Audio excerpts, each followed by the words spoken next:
21 जून 2022 रोजी एकनाथ शिंदे यांनी बंड केलं.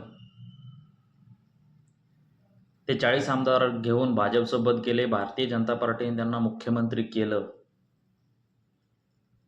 परंतु भारतीय जनता पार्टीनं एखाद्या व्यक्तीला आजपर्यंत किंवा घटक पक्षातल्या व्यक्तीला मुख्यमंत्री केलं आणि त्याला सहजासहजी पूर्ण स्वातंत्र्य दिलं किंवा त्यांच्या अखत्यारीत सगळ्या गोष्टी केल्या, असा पाठीमागचा इतिहास पाहता हे शक्य नाही किंवा हे झालेलं नाही.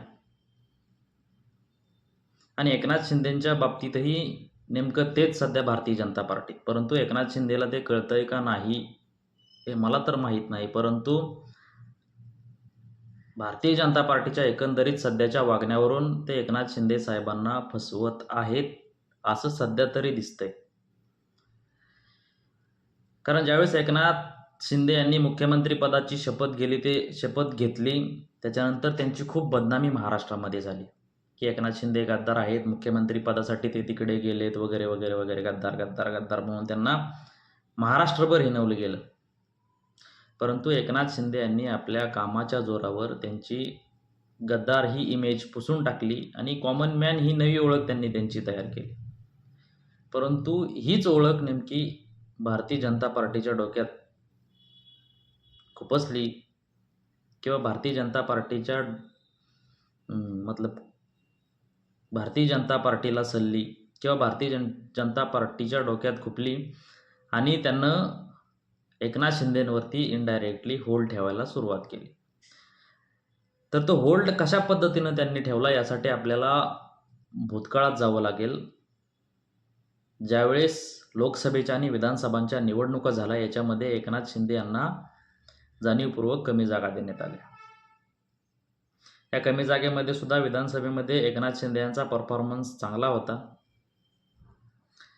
महायुतीचं सरकार आलं, एकनाथ शिंदेंना मुख्यमंत्री पदावरून पायउतार व्हावं लागलं. एकनाथ शिंदे उपमुख्यमंत्रीपद त्यांना स्वीकारावं लागलं. परंतु ज्यावेळेस मंत्रिमंडळ विस्तार आला त्यावेळेस कमी दर्जाची खाती एकनाथ शिंदे यांना देण्यात आली.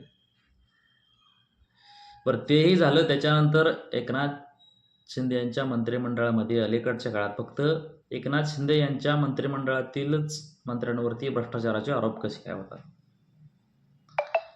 त्याच्यामध्ये पहिली गोष्ट, प्रताप सरनाईक असतील, संजय गायकवाड असतील किंवा योगेश कदम असतील किंवा संजय शिरसाट असतील, यांसारख्या मंत्र्यांवरच भ्रष्टाचाराचे आरोप होत आहेत. म्हणजे याच्यातूनही एकनाथ शिंदे यांच्या पार्टीची, शिवसेना शिंदे गटाची इमेज किंवा प्रतिमा मलिन करण्याचं काम भारतीय जनता पार्टी करत आहे.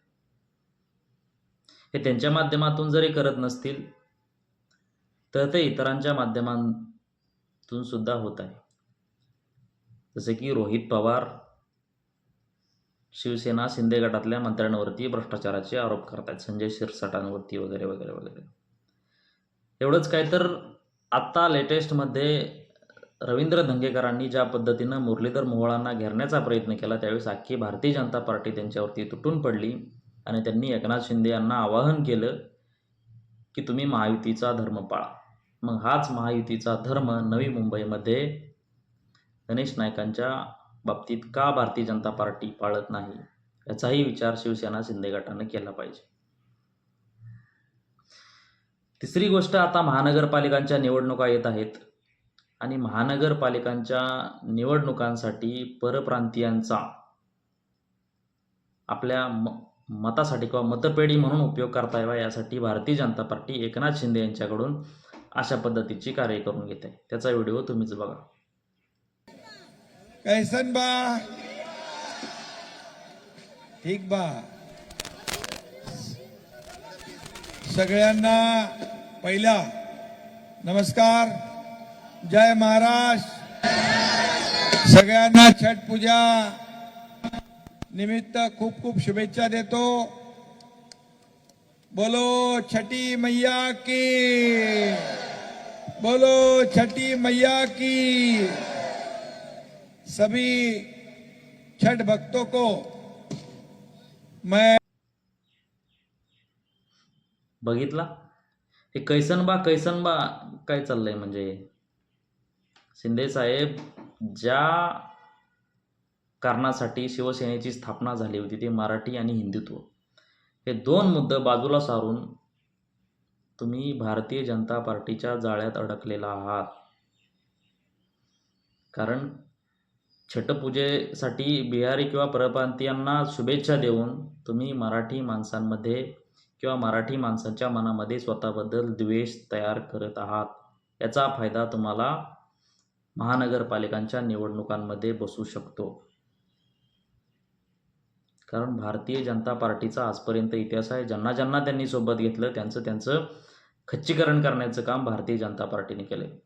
दुसरी गोष्ट, महानगरपालिकाच्या निवडणुका सध्या तोंडावरती आहेत आणि तुम्ही मुख्यमंत्री असतानाच्या काळात जी पण काही कामं तुम्ही केली त्याचं क्रेडिट चोरण्याचं काम भारतीय जनता पार्टी करत आहे. मग ते कोस्टल रोड असेल किंवा लाडकी बहीणसारखी योजना असेल किंवा मराठा आणि ओबीसी आंदोलनं ज्या पद्धतीनं तुम्ही हाताळली त्याचं सगळं क्रेडिट भारतीय जनता पार्टी घेते. यामध्ये भारतीय जनता पार्टी तुम्ही केलेल्या कामांचं बॅनर लावून त्याच्यावरती मोदी आणि शहाचे फोटो लावून ते तुमचं क्रेडिट हायजॅक करतात. भारतीय जनता पार्टीचा इतिहास तुम्हाला आपल्याला म्हणजे माहितीच असेल. बिहारमध्ये नितीश कुमारांच्या बाबतीत काय झालं तेही माहिती असेल. नितीश कुमारांची आज व्हॅल्यू काय. पंजाबमध्येही त्यांनी तेच केलं. शिरोमणी अकाली दलासोबत युती करून आज त्या शिरोमणी अकाली दलाची काय अवस्था आहे तेही तुम्हाला माहिती आहे. आणि भविष्यात किंवा आताच्या महानगरपालिकेच्या काळांमध्ये सुद्धा तुम्हाला सोबत घेऊन तुमचं सुद्धा खच्चीकरण होऊ नये किंवा तुमची सुद्धा त्यांच्यासारखी अवस्था होऊ नये यासाठी तुम्हाला योग्य ती चाल खेळून किंवा योग्य ती पावले उचलून निवडणुकांना सामोरं जावं लागेल. कारण भारतीय जनता पार्टीने तुमची सध्या अशी अवस्था करून ठेवली, बाहेर पडला तर सत्तेपासून दूर आणि सत्तेत राहिला तर स्वतःचं अस्तित्व हळूहळू फिनिश. तर मित्रांनो, तुम्हाला हा आमचा व्हिडिओ कसा वाटला. खरंच एकनाथ शिंदे यांच्यावरती भारतीय जनता पार्टी अन्याय करत आहे, त्यांना संपवण्याचं काम करत आहे. हे कमेंटच्या माध्यमातून आम्हाला नक्कीच सांगा. आमच्यासोबत कनेक्ट राहण्यासाठी प्रति सरकार या चॅनलला सबस्क्राईब नक्की करा. धन्यवाद.